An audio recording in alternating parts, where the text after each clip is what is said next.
Oh, I better record. I better record or else we're not going to get any of this.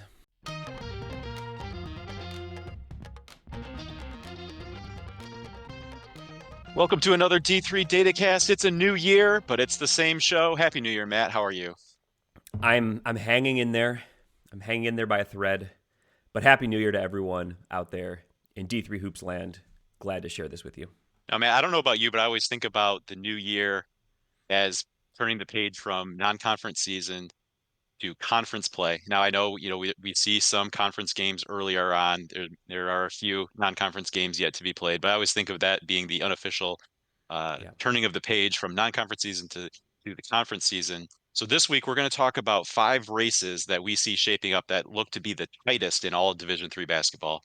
But Matt, before we get to that, let's go back to the week that was. Was there someone that stood out last week that you would say really won the week? Yeah, for me, it's going to be Case Western Reserve. They were a team I think we wanted to see some top matchups. They had a lot of hype coming into the season. They had a lot of wins, but not a lot of great opponents coming into this week. We saw them out in Las Vegas at the D3Hoops.com Classic. They get double-digit wins over Oswego State and Clark, two kind of top 25 competitive teams. For sure, Oswego State has been ranked high all season. Clark has been, I think, in that voting mix as well lately. But coming into this is what we wanted to see, right? Because like Case had overtime wins over Denison. They had like a single-digit win over Hiram. They got the wins, but it's kind of like this isn't what we wanted to see from a top 10 or top 5 team. But Case looks like they're back in that mix with these big wins in Las Vegas. It's a great event. Games like this are exactly what we want to see, what teams sign up to go to the D3Hoops.com Classic for. Case comes out with those 2 massive wins that's going to help them come February and March for seeding, for getting into the tournament potentially. So for me, Case Western Reserve won the week. What about you, Zach? Who won your week? Yeah, Case Western Reserve was definitely one that I had, and actually I had a 2 pack of big winners, Matt, coming out of the D3Hoops.com Classic. Case was one of them. You did a great job talking about their week out in Vegas, and I'm going to add Trinity, Texas to the mix. Similar to Case, they came out with a 2-0 trip to Vegas, beating Clark and Pomona Pitzer. So a pair of good wins. Yeah. Matt, last episode we talked about Texas, in particular the ASC, not being quite what we expected coming into the season, but Trinity looks to be the class of Mm-hmm. Texas as it pertains to D3 hoops. I think probably that was already our opinion a week ago, and with wins over Clark and Pomona Pitzer down in Vegas, I think they solidified their standing as the class of Texas. Yeah, man, probably or possibly, maybe probably the class of Region 10 at this point. The Tigers look good. We know we're always looking for kind of like a Texas pod or maybe a Southern California pod in Region 10 to get some of those geographic outliers come NCAA tournament time. I think the inside track there is Trinity, definitely the Texas option. They look really good there. Maybe the SCIAC champ could compete for that spot as well. So we'll have to see. Maybe what does Cal Lutheran do if they put together some really good games? We saw them beat Tufts this week, so Cal Lutheran could be in that mix as well. But for me, Trinity is out in the lead, maybe hosting a pod come March. All right, Matt. Any other games just that we should talk about from this past week of note? Yeah, we talked about a couple of them already, mentioned a couple of them already. One that I attended that I think we have to discuss here was Friday down at Shrine, UW Platteville up against Calvin, and Platteville got a 22-point win. Calvin came into this game ranked number 2. Platteville was ranked number 24. And this was just a tremendous game from the Pioneers. UW Platteville was super efficient on offense. It felt like if they had an inch, they were going to make this shot. Sometimes they made some shots they didn't even have an inch. Logan Pearson is tremendous for them. He was super efficient. I think 25 points on 14 field goal attempts, including 5 for 5 from 3. He was just hitting every shot. Again, with an inch or without an inch, he was like falling away with Uchenna Egekeza all over him and just hitting shots. Tremendous effort from Platteville. They were really good. For Calvin, it was just not their night. Under 20% from 3. Some of those good looks, some of those are looks that would go down. Wasn't a lot of forced looks until maybe late. Even then, they weren't really forcing too many. They weren't going in. And then not even just from distance, but cutting into the lane, a lot of just the rolls and the finishes weren't going down for Calvin. Looked like a team coming off of a week break. Jalen Overway still got his 20 points. He was efficient in the paint, but everyone else was really not for Calvin. I almost gave UW Platteville who won the week just for this game alone. They looked really, really good. I think they were, like I said, number 24 coming into this. They look like a top 15, top 10-ish team for me. We talked about Trinity maybe being a host. I think we need a Region 9 host, and for me, that's UW Platteville. They're the inside track for that. They look really good. I think they're my WIAC favorite right now, even above Whitewater, who's been more highly ranked throughout the season. It was a Final Four team last year. Really high on UW Platteville after that game. I think their one blemish on the season is a loss to Keene State, if I have this correct, back in Aberdeen, South Dakota. But Keene State's a great team too, so that doesn't look bad. They had kind of maybe a double-digit loss to Keene State, and then now a big win over Calvin, and I think that puts UW Platteville right in the whole national mix. They're a really good team. They get it done on both ends of the floor. This was an impressive win for them, so congrats to UW Platteville on the big win. When you shoot as poorly as Calvin did, you have to hope that maybe your opponent is having as rough a night from the Yeah, field. But as you mentioned, Platteville was probably above average yeah, in their shot making. yeah, And so that's just really, I don't think this, you look at that score and it's kind of shocking, but look at the shooting numbers on the night. You have one team that did pretty well, one team that really couldn't buy a bucket on a jump shot or a non-overway finish, and that's what happens, right? I mean, we talk about how many good teams there are. Certainly both of these teams are good. You have one team making shots and another team not making shots, and this is what happens. Matt, especially that second half, I thought was very similar to Calvin's first half against Marietta, just with roles reversed, right? You had a team that just couldn't make shots, couldn't get anything going, and you know, in that first half, at the GLI, Calvin was able to stretch out to a lead against Marietta. Here, this is what happened with Platteville. They were able to just kind of stretch that lead out in the second half, and Calvin just couldn't make enough shots to yeah. keep up.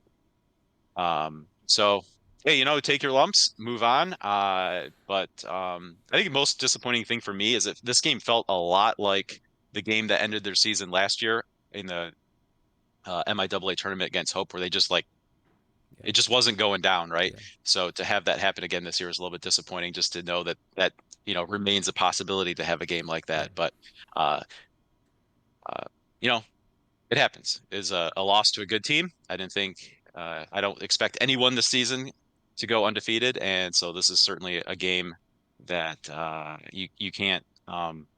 It's not going to go down as a bad loss. Not certainly the margin you'd like to see, but again, when you look at the shooting totals, it's what happens.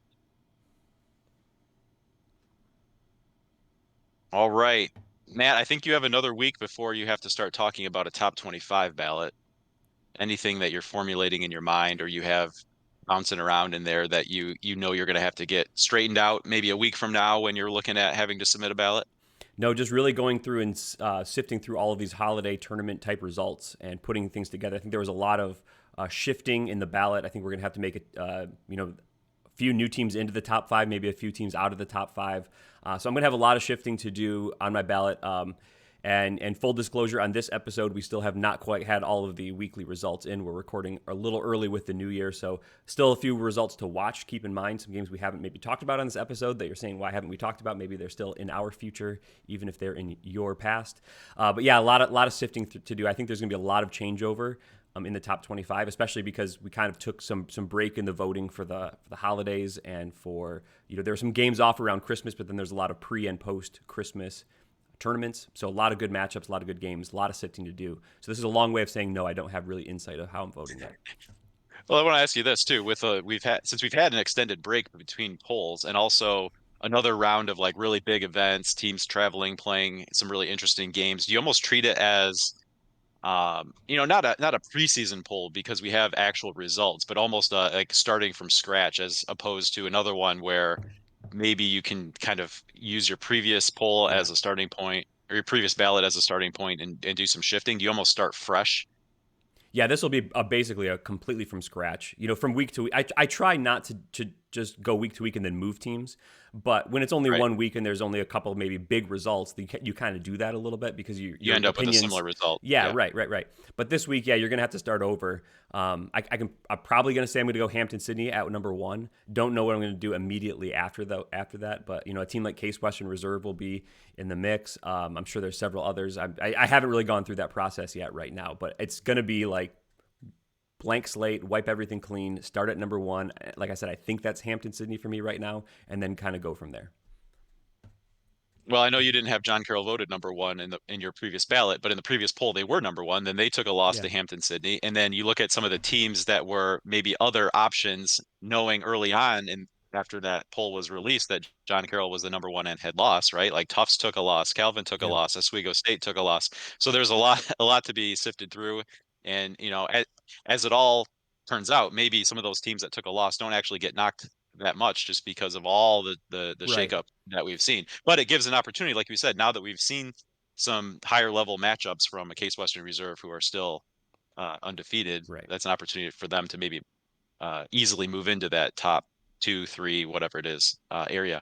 Yeah, at this point in the season, one loss does not take you out of the mix. Like Hampton Sydney has a loss, and I said I'm probably like Right. no doubt about it putting them number one. So teams with one loss for me can still be in that top five, top 10 mix. There will be some undefeateds in there as well, but just because you're 11-0 or 12,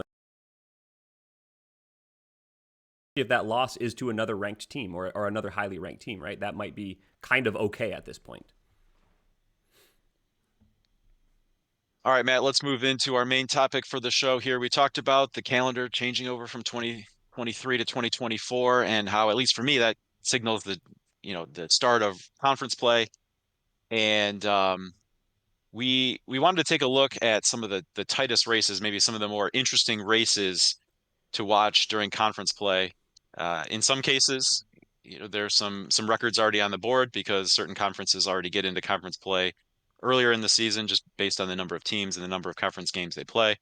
So Matt, let's start off here. We're doing our top five. We'll start off at number five with the MAC Freedom Conference. Yeah. So what we're doing here, we're running all of the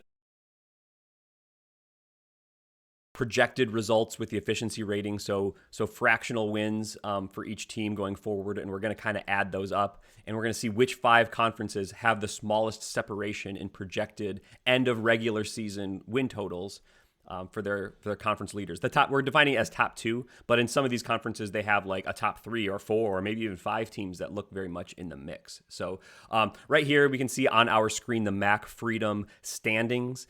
This is kind of tied in with our efficiency rating, so that's the national rank and the adjusted efficiency margin, kind of bookending this. The MAC Freedom has not played any conference games. So that's going to be that classical January conference season kind of schedule. But you can see the projected win totals here. So the top two teams that are making this a very close race are Stevens and DeSales. 12.2 projected wins for Stevens and 12.0 for DeSales. Obviously, Stevens cannot win 0.2 extra games than DeSales. So that's that kind of added up fractional win totals from projected results. So that's wins, but you could see them at 13 very easily.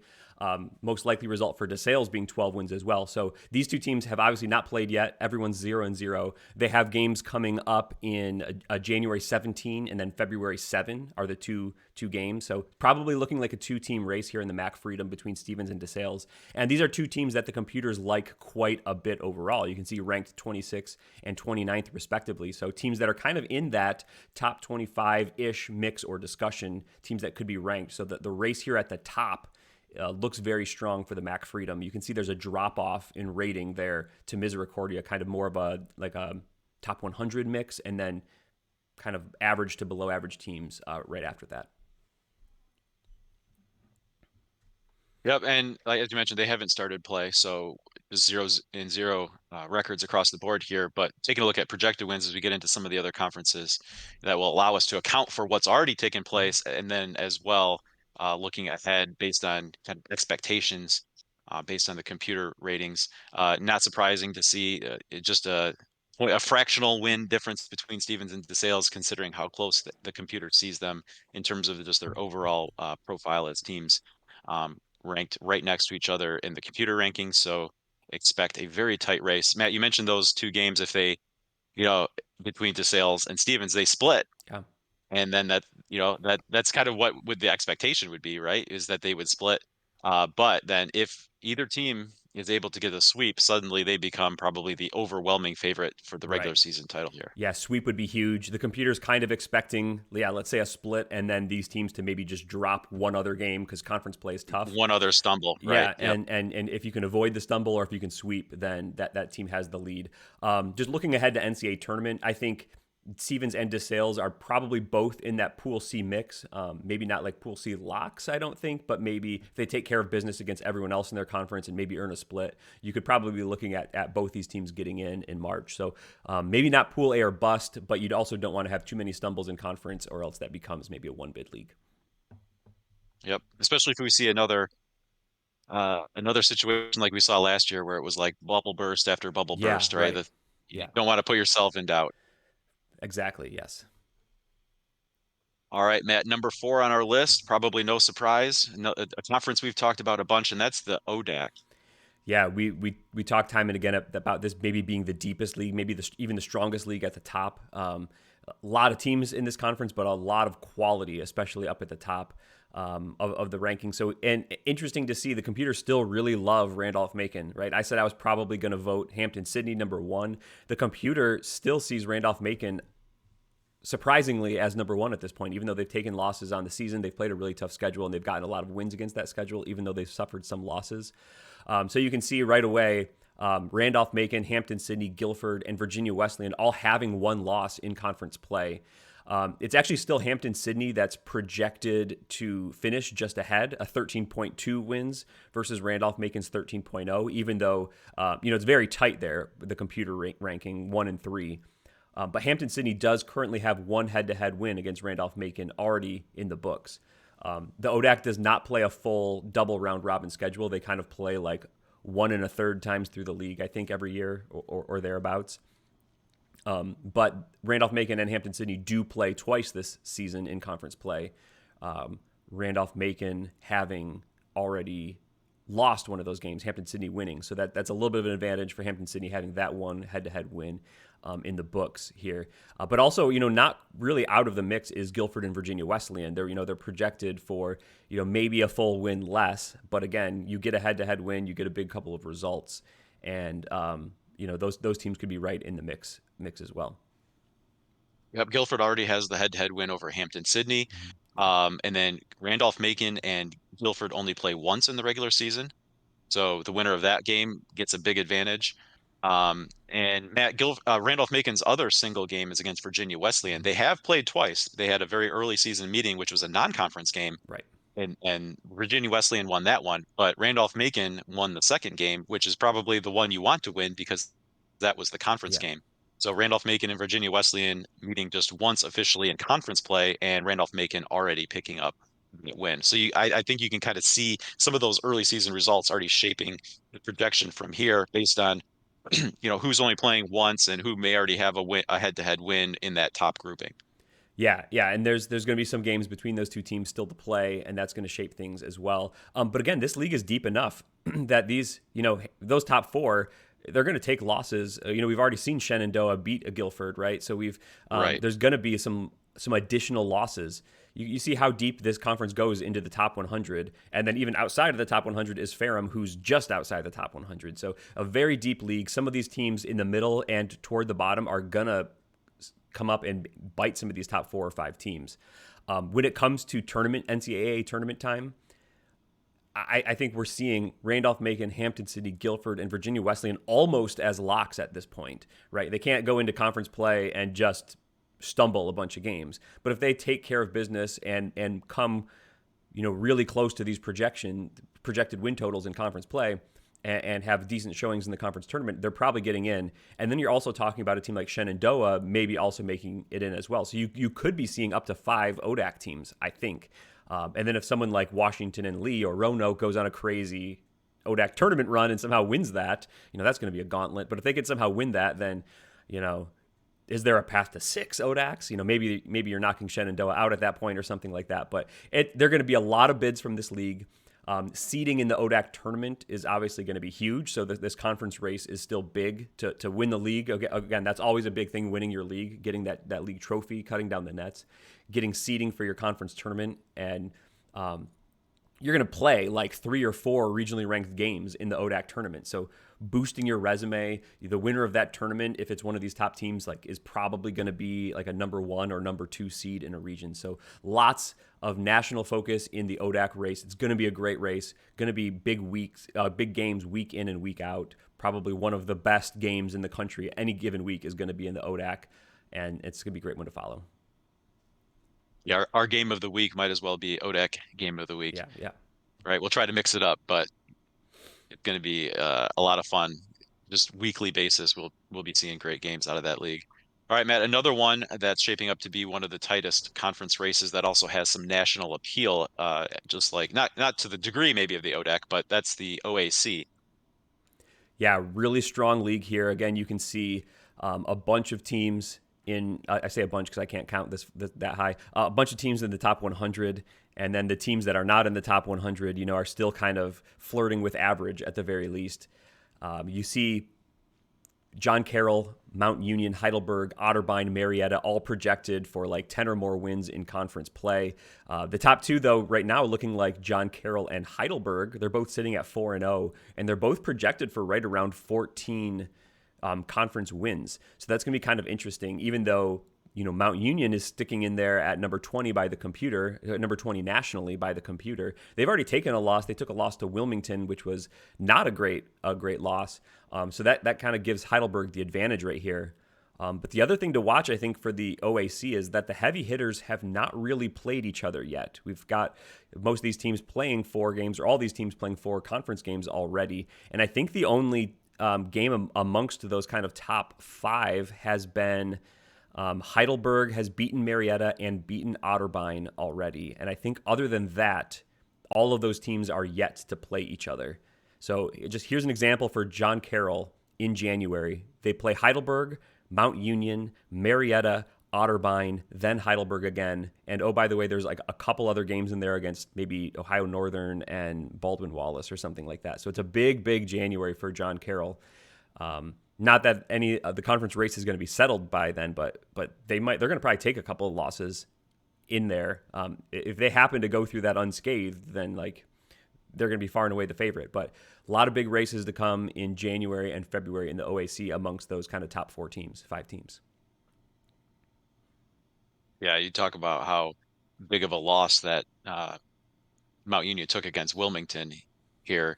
They're going to really be rooting for someone else to take a loss that's surprising because um, that's a blemish on their mark that is going to be difficult to wipe away without basically every other contender taking a bad loss. There's going to be enough losses um, just to go around here. I mean, you're Yeah. probably talking about Mount Union having to outperform their games against the other top contenders if they're going to overcome a bad loss like that, because you probably can't expect all the other contenders to Right. take a similarly bad loss. Yeah, you can't just split with everyone and then stay ahead of them if you've already lost to Wilmington, right? So Right, so you got to right. go like, are you going to beat John Carroll and Heidelberg twice, both, or just really take care of business against Otterbein, Marietta, and Capital and hope that someone stumbles to them, right? So they that loss is not looking good with John Carroll and Heidelberg in particular sitting at 4-0. Right. That basically accounts for what we see as a 1 game difference in the projected win total between Mount Union Mm-hmm. and John Carroll and Heidelberg. Yeah, if they had taken care of their business against Wilmington, they would all be sitting at essentially Right. 14 wins is Right at projected. that 14 win line. Right. Yep. And so this, we saw the MAC Freedom. It's 2 teams. It's Stevens and DeSales right at the top. This one is very much 3 and kind of goes 5-ish deep that are all kind of projected into that 11 win mark. If Otterbein were to come up and suddenly beat John Carroll for a game, that would knock John Carroll down almost a win and move Otterbein up, and then it's like a 5-team race all within a couple of games of each other. So these head-to-head matchups are going to be huge, as they always are. And this is, ODAC and OAC. Great.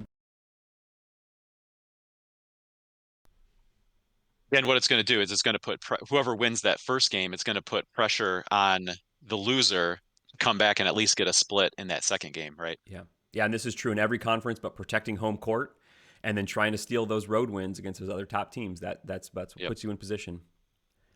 Well, and the margins between teams are this thin. That's even more important. Yep. All right, Matt, moving on to number 2 on our list here is the NewMAC, featuring a team we talked about here in Clark. Probably disappointed to go 0-2 in Las Vegas, but they are right there in the mix at the top of the NewMAC with WPI, and we'll throw Babson in the mix too. Yeah, definitely looks like a top two race at the top with WPI and Clark. But I think you're right not to completely throw out Babson, kind of a step or maybe a tier below. Babson has already played WPI once and WPI won, so that is gives WPI an advantage and hurts Babson for sure. But WPI and Clark have not played yet, so January 11 and February 7 are the dates to circle for those big WPI and Clark matchups. Maybe we just expect the split, and so we're going to have to see who maybe does or doesn't stumble to someone else later on. But if Babson wins another game against Clark or WPI, I think they're right up in that mix as well. So don't throw them out for sure. This is going to be an interesting January and February race, right? Because obviously, like we said, WPI and Clark have not played, so they have those two coming. Clark with Clark in particular having all of their biggest tests after the new year. I think January 3 is Clark at Babson, so that's their first big NewMAC game for the Cougars to see what they can do. And again, that's either going to put Babson right back in the mix with those top two teams, or it's going to kind of further solidify the WPI Clark kind of supremacy, or what looks like WPI Clark supremacy here. It's only 2 games in for everyone, so you don't want to take all these projected wins for completely granted. But it does look like a fair bit of a gap there between those top 2 or 3 teams, and then the rest. Wheaton and Coast Guard will probably sneak up and win some of those games, but are they going to be able to win enough to get into the mix? I don't know. But they might have something to say with who is out of the race if they can maybe snatch 1 or 2 against one of these 3 contenders. That's what you do against the middle of the conference can sometimes determine the top of the race just as much as when the top teams play each other, because quite often it's just 2 teams split, and then that doesn't really tell us too much. Right, and you're right about WPI already has the head-to-head in the first meeting with Babson, and now right out the gate January 3rd. If Clark also adds a head-to-head against Babson, then I think we're really talking about a top 2 situation. Yep. Yeah, that'll tell us right away. Is it 2 or is it all 3, right? Or is it 3? Yep. Right. Yep.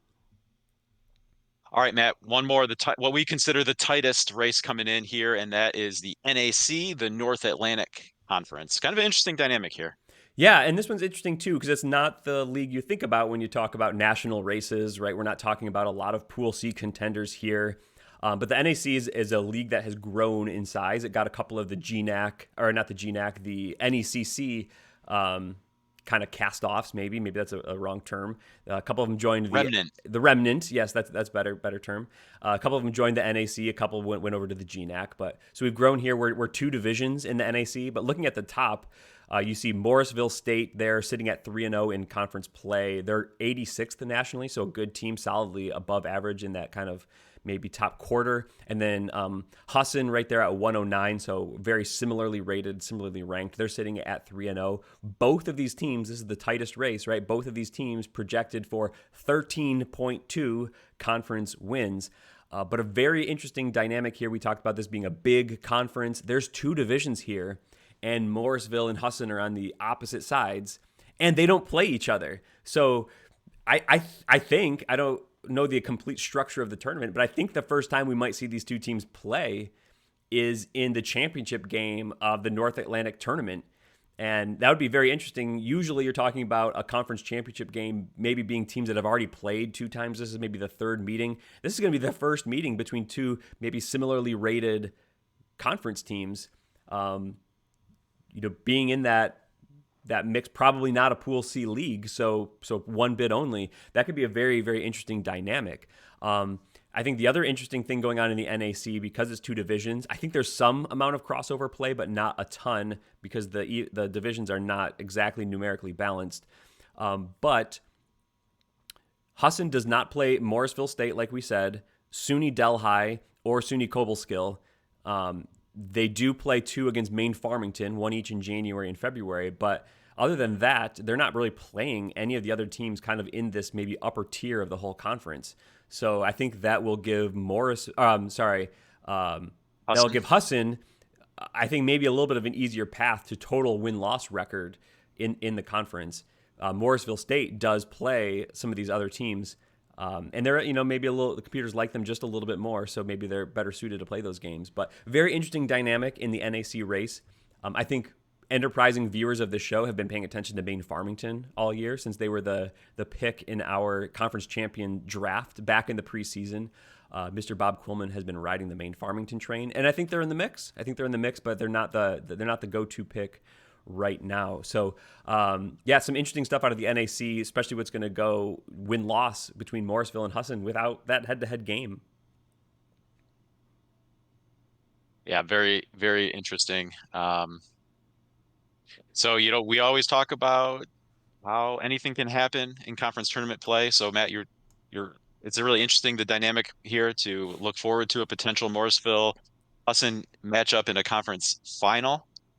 But with upsets Yeah, that do right. happen, we may never even get that game. They may never They even, may it may never be, play. projected here, the top two teams, and they never even play. They don't Yeah, even get that chance to play for, the Pool A yeah. bid. So very, very interesting. And that would be sort of don't want to say anything negative about the NAC here, but this is like the one matchup that you kind of want to see as far as the national picture goes. And if we never see that, that'll be kind of disappointing here. Absolutely. All right, Matt, it should be a fun conference season. There's tons of great conference races that will take place beyond these five, but interesting to take a look at some of the tightest ones that we see shaping up here. Yeah, definitely All good right, Matt. races. All right, time to take a look at our own personal race, our race on the picks. Reviewing last week, Matt, we had Mary Washington getting 5 points at Emory. It turns out the computer was close, but you were closer picking Emory to cover the 5 point spread at home. Emory gets the 6 point win, 61-55 over Mary Washington. Matt, a game we talked about that we don't need to dwell on. Kelvin was 3.5 point favorites against Platteville. Platteville gets the 78-56 win. We were both on the Kelvin side on that one. Um, WPI, Matt, we talked about Calvin having a bad shooting day. WPI Yeah. had an even worse shooting day. They only scored 38 points. I think they shot like 19% for the game. They were 56-38 losers as 6 point favorites against Gettysburg. Matt, you were correct on that one. The big game out in California, Tufts was plus half a point at Cal-Lu. Cal-Lu gets the 70-66 win. Matt, I got that one correct. And then one of the big games out in Vegas, our game of the week was Case Western Reserve 87-74 winners. Despite getting 6 points from the computer against Oswego State, I was on the Case side. I pick up that point. Matt, we had a lot of disagreements, but in the end, I was not better than you. You were not better than me, and neither of us was better than the computer. We both go 2-3. I'm 23-16-1 overall. You move to 21-18-1. Just happy Which brings us to a new slate for the new year. Just happy not to lose ground that week. So, here's the new slate for the first week of the new year. I will run down the picks, and then we will pick them. I'm really just hoping I set my bubbles. We'll see. We'll see if I set my bubbles correctly. Rowan is 3.5-point favorites at Swarthmore. That's a non-conference game, obviously. Clarkson is 4.5-point underdogs at Bard. Conference underdogs at Bard. That's a new thing this year for Bard. So congrats to Bard. Central is 5-point underdogs at Loris, and Mount Union. We've talked about this conference in this episode so far. Mount Union 1-point favorites on the road at Otterbein, and then our D3 Datacast game of the week, Widener, 0.5-point favorites, nearly a pick'em at Hood. So, Zach, let's go through the selections here. Who do you like in the first game? Matt, I'm going to go with Rowan here, even as 3.5-point favorites. I think you could say both teams are a little disappointing with their records early on in the season, or maybe not quite what we expect. A few more losses maybe than we expected. But, looking through, Rowan's played almost an entirely like top 100 team schedule. Whereas Swarthmore's had a little bit of a mixed schedule, and some of the losses have been like 20-point losses. I'm going to go Rowan on this one, despite I don't know. I feel like there's a little bit of a trap, but I'm going to go Rowan. No, I think that's an interesting pick. That's a good pick too. I'm going with Swarthmore, but it's probably just me feeling like I can't kick these preseason expectations. So at home, getting 3.5 points, I just felt like, it was a game Swarthmore could easily win, and to be getting points for them at home, I just had to pick the Garnet. Clarkson 4.5 point dogs at Bard. Your pick, Zachary. You mentioned this is a new feeling for Bard to be 4.5 points favorites here. And I'm gonna buy in. I'll Okay. take Bard. Yep. All right, you're buying in. You watched the QCast then from what was I that, 2 weeks ago or so? I did. I did. I watched I that watch episode as every well. QCast. Yeah, very, very, very good season for Bard and great program turnaround there. And I'm going to go the same way. I think that I think I agree. I think Bard has some program momentum. I think they're tired of being at the bottom of the Liberty League. I think that they're going to make a home statement here and cover the 4.5. Surprisingly. Okay, going out to the American Rivers in Iowa for Central +5 at Loris. Yeah, we talk about all the balance at the top of the ARC. I feel like take those top half, top half of the league, those games to me, you might as well just flip a coin because who knows? So if I'm getting 5 points, I'm taking it. Give me Central. Yeah, the same answer for me. I think these are two games, two teams definitely in the mix toward the top of the ARC, both maybe in the mix for Pool C as well in the NCAA tournament should they need it. And I know that this is a road game, but to me, 5 points was just a little bit large, and I think I was going to go Central on that one. Going to Ohio, 1 point favorite for Mount Union on the road. Who do you like? Well, Matt, you talked about maybe falling into a trap of preseason expectations with your Swarthmore pick earlier. I feel like maybe that kind of applies here with Mount Union, but I'm going to take Mount Union. I feel like I'm going to brush aside some of the underperformance that the computer is taking into account here. I'm still believing in the core of what that team is, and so I will lay the point on the road. Yeah, my thoughts were similar. I think Mount Union is starting to find it and starting to roll. This will be a good game, but with just the 1 point, I think Mount Union does win, so I think they basically will just cover the one.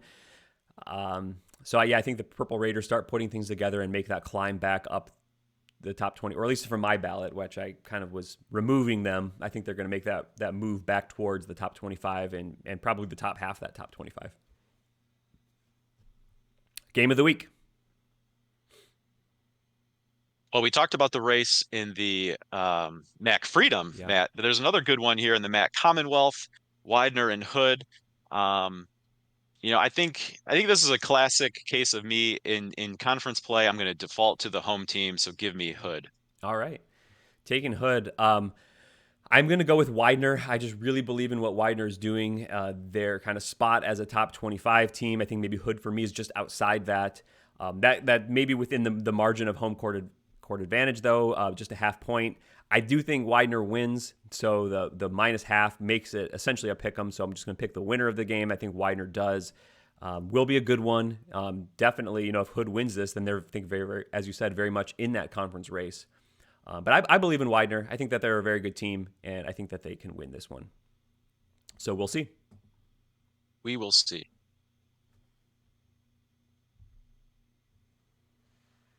And that wraps up this week's show. Matt, as always, we need to thank our great supporters on Patreon, including Matt, a new Great Job team supporter. Ron Borger joined us on Patreon this week. For more information on how you can support us and all we do, whether it be the show, d3datacast.com, and all the information and data presented there within, you can head to patreon.com/d3datacast. And we would be honored if you would join us in supporting us and just all that we want to make available for the Division III basketball community. There's no ads on the site, there's no paywalls, and it's thanks to people like we have listed on the screen here who have chosen to take the voluntary subscription model and support what we do and keep those materials available for everyone, whether or not they have chosen to support us. But we are so thankful for the group here who has. Yeah, we really appreciate our viewers out there and our Patreon subscribers. Definitely check out d3datacast.com. We're talking about the new year, conference play January. Silly people like me have been talking about projected strength of schedules in Pool C all season long, but this is the time of the year where that data starts to get more real.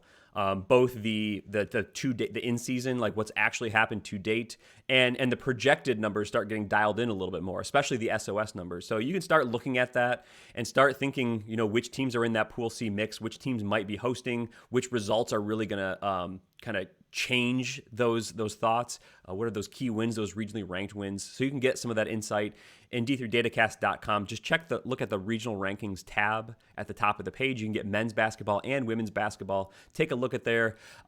Talk about it online. Hashtag D3Hoops. That's all the fun stuff. A lot of big games, a lot of big conference games that we talked about this episode coming up in January. Really, really fun time of the year when conference play gets into swing. I love it. Love D3 Hoops. So thank you all for participating. Thank you, Zach, for recording this episode. Happy New Year, everyone, and great job, team. Job, team.